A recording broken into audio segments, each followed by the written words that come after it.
Seigneur, ce matin, c'est jeudi, et je te prie pour la personne qui écoute ces mots. Que ce jour ne commence pas dans la peur, ni dans la culpabilité, mais qu'il commence dans ta paix, ton amour et dans ta volonté. Seigneur, bénis-la, protège-la, fortifie son corps, renouvelle ses pensées, conduis ses décisions, donne-lui une énergie fraîche, une paix intérieure, une clarté nouvelle. Libère-la de ce qui l'alourdit en silence, les erreurs d'hier, la culpabilité qu'elle cache, les regrets qu'elle garde.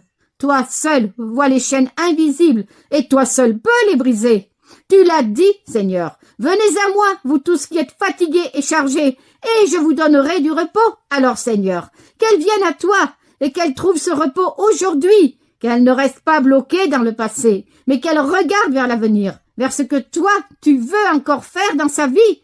Remplis son cœur de ce qui vient de toi, une paix véritable, pas de façade, une joie profonde née du ciel. Donne-lui la force d'aimer même ceux qui l'ont blessé. Et surtout, Seigneur, guéris ses pensées. Rappelle-lui qu'il y a encore de l'espoir. Tant que son cœur bat, tu n'as pas terminé ton œuvre.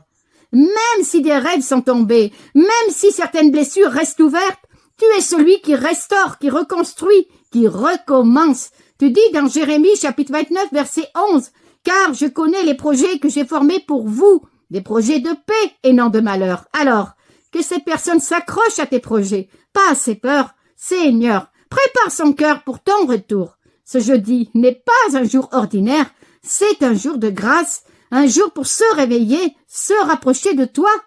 Ta parole promet, car l'esprit de vérité sera venu, il vous conduira dans toute la vérité. Alors, Seigneur, viens la conduire. Amen.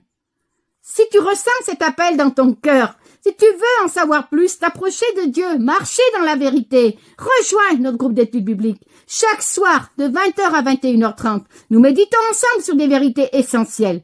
Ce que Dieu dit aujourd'hui concernant le retour imminent de Jésus-Christ. Comment être libéré du péché et marcher dans une vie sanctifiée. Ce que signifie être prêt pour l'enlèvement. Comment discerner et accomplir concrètement la volonté de Dieu dans ces temps troublés. Ce sont des enseignements puissants, tirés de la parole qui réveille les consciences, transforme les vies et prépare un peuple pour le retour du Seigneur. Le lien est dans ma bio, ou tu peux m'écrire directement sur WhatsApp. Le numéro est à l'écran. Dis simplement, je veux me préparer pour le retour de Jésus. Et si cette prière t'a parlé, alors partage-la. Tu peux aider quelqu'un à retrouver espoir et à revenir vers Dieu. Amen. Que Dieu te bénisse.